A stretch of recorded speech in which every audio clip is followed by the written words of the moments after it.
Hello, everyone, and welcome to another edition of our podcast. And we just wanted to discuss a really interesting subject that's come up this year. There's no such thing as returning to normal. And I think that whole definition of what is normal, and if there is such a thing as returning to it, impacts every sector as far as we can tell. And no matter what part of area you're in, and the fact that probably all of us right now are sitting and working from home is a good introduction to the fact that what is normal and will it change again? That's a very interesting subject, and from my perspective, I've probably got a very different opinion from everyone else. This combination of words had been sounded out this year many times, and for many people, probably we're all overwhelmed a little bit with that new normal or not coming to new normal. From my perspective, from the business improvement perspective, for any business, there is no normal. Normal is the enemy of the business growth and scale, because normal lets businesses to sit and hope she will be right.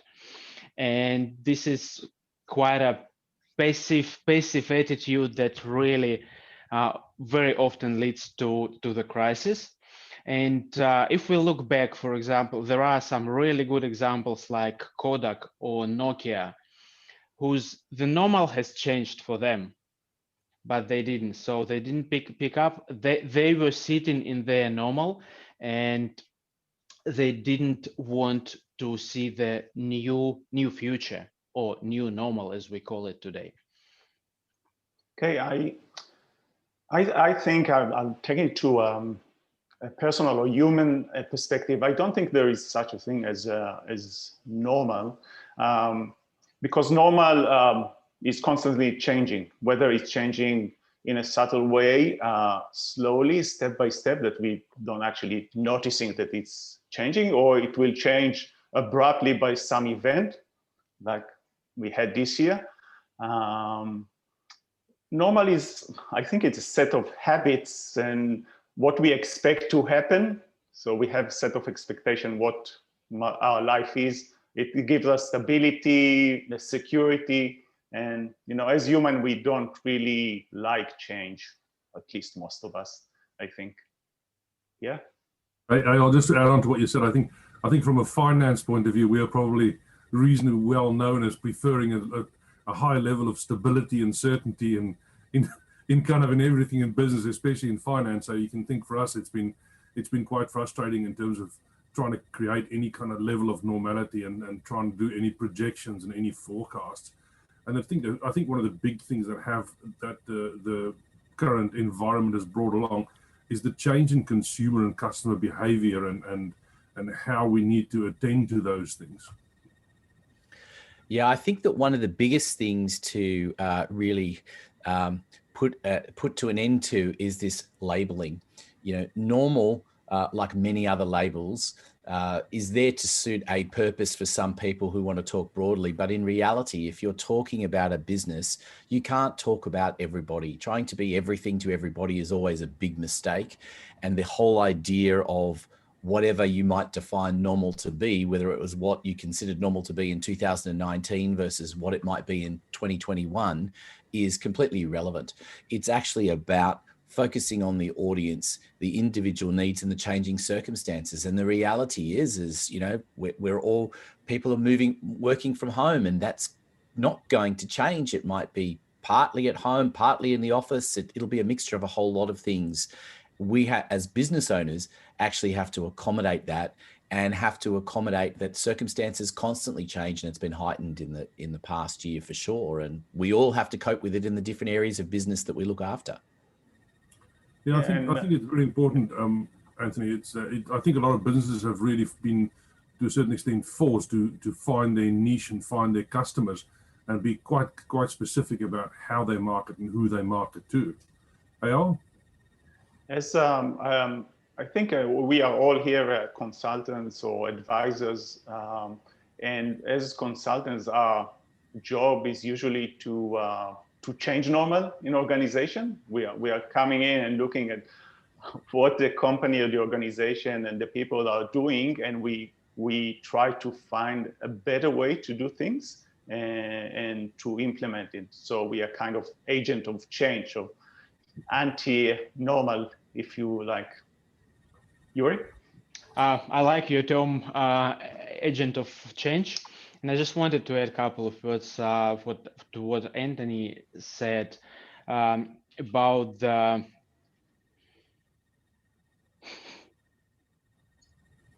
sorry, guys. I just wanted to add a couple of words to what Anthony said about the ways we do things and the novel.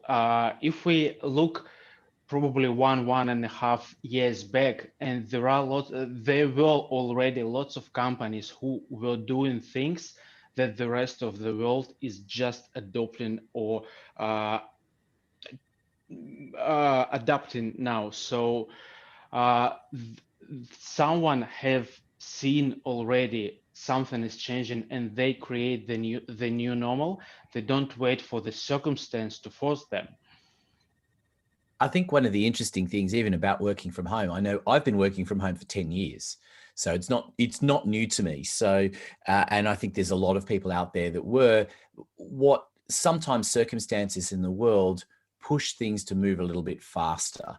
And, the reticence of a lot of businesses previously to allow people to work from home has been shifted because they always thought, oh, it's not possible. Work, communication won't happen. It's too difficult to have meetings. And there was a long list. Well, we've actually proven that that's not right and that they can work around it. And I think ultimately what we're really focusing on is constantly adjusting to change. And yes, there's been a lot of it in the past year, but there's always a lot of it. It's just that it's happened on a mass level, that it's become a little bit more heightened. Well, this is called continuous improvement. Pierre? That's very true. Anthony, I think what you said is very true.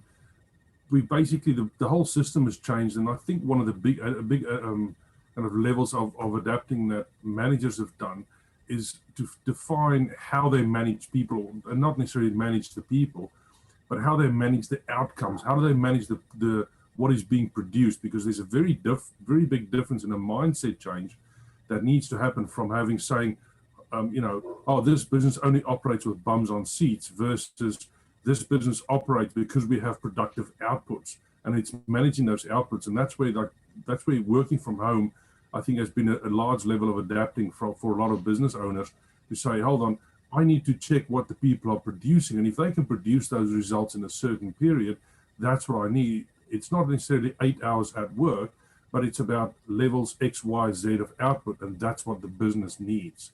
And that, I think, has been a big change of mind for people. And from that point of view, Yuri?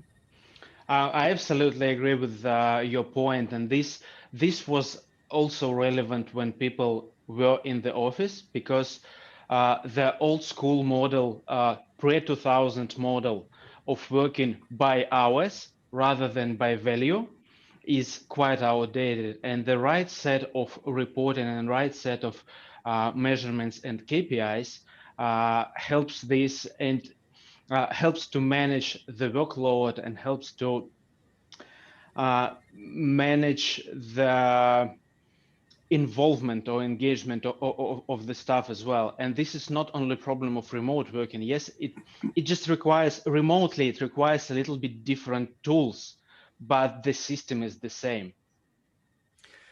I think that one of the things that business owners need to really focus on is the fundamentals that they need to do every year. I know certainly from a marketing point of view that if you're not going back and looking at who your audience is and how they're reacting, and you're assuming that it has stayed the same year on year, this past year has proven that that is a false thing to do. And the reality is if you even took a snapshot, forget 2020, if you were to look at how people were reacting to businesses in 2019 versus how they were reacting in 2000, for example, you would see that there's a vast difference. And that's on businesses to constantly be thinking ahead. And I think that is a really important point that you've touched on earlier on, is about the idea that you need the ideas. You need to be thinking ahead and saying, what will it be like in a few years? In fact, where do we want to get it to? And those that were out in front of it are really being successful at the moment. That's true, and we've seen through this year, through 2020, we've seen lots of shifts in the consumer demands from the businesses and from the suppliers. One of the trends we've seen here in Australia, that people tend to switch more to local, to support local businesses, even though I read recently, I think it was no, it wasn't Deloitte's, but one of the researchers said that people are more likely to sacrifice on price and quality, but to support local businesses, to give support to someone around, to support their community around them. And this is where the biggest shift in business happened, I believe, shifting businesses from profits driven to purpose driven. And this is what our customers need this day. Yeah, I'll go back to the beginning of our conversation and more of the human side of it. And I think normal is what we are programmed with. You know, we all have the subconscious, and we have the habits that are programmed into it. And people mostly, I think it's estimated at 90% or maybe even more, operating from them subconscious, as not from the conscious mind. And there are different ways to change it. Some by repetition, some other are faster, psyche or other methods. But it's something that we need to be aware of in the psychology of people, whether it's staff in our company or our clients. Yeah. Thanks, Al. Just to kind of touch back quickly on what Yuri said as well about the businesses, or basically businesses being adaptable and adjustable. There's been so much talk about businesses pivoting, and I think what a lot of this has given thought to businesses is that lean model of operation that says, you know, we can change, or we can shift how we focus, and as technology or as demand changes, you know, we can change we can adapt to that and respond quite quickly. Aon, just to touch on what you said, you know, normal. What's the one thing they say is the only constant is change, you know, and I mean even back from you know, the survival of the most adaptable, and that's what it'll be in business, I think, and that's what it'll go forward to. Anthony? Yeah, I think one of the big things to be aware of is that, as we've all been talking about, change happens constantly, and it's how we've adapted to that. So one of the big things that's happened in this period of time is the idea of binge watching on Netflix has become a big trend. But when you actually think about that, it's the way we get used to consuming things. And what's different about that is that if you'd have looked even a year ago, the trend was very much on, particularly when you're watching things online, it's like seconds that people are invested in. Now, what's really interesting is if people in that initial few seconds invest enough, they'll actually watch the whole lot. You know, because they're used to sitting down and consuming in one big go and wanting that. And that's really, it's a change behavior, and that affects all areas of business. It affects technology. It affects the way the business drives. It affects the financial side. It certainly affects the marketing side. So, you know, I think to wrap things up, really a final word from everyone. From my point of view, you know, from marketing is all about constantly being in tune with your audience. And there is no such thing as normal. There never has been. There never will be. It is about understanding your audience, looking at them, and constantly adjusting your business and trying as much as you can to predict where things are going so that you can be in front of the game. Yeah, and it's the same with IT. You can't sit still. You have to change. You have to check what you're doing, how you can improve things. So no normal in IT as well. Yeah, I think it applies to all areas, including the finance and HR, everything. So it's just another way and better way to do things. That's it in our new reality. No problem. I can't add much more to what you guys have said. I think it's perfect. Thank you very much. Everyone, thank you very much for joining us. And if you want to send in some requests of topics that you want to hear us discuss, by all means do that and post that in the messages. We'd love to discuss topics that you suggest. And we hope you'll join us next time for another edition.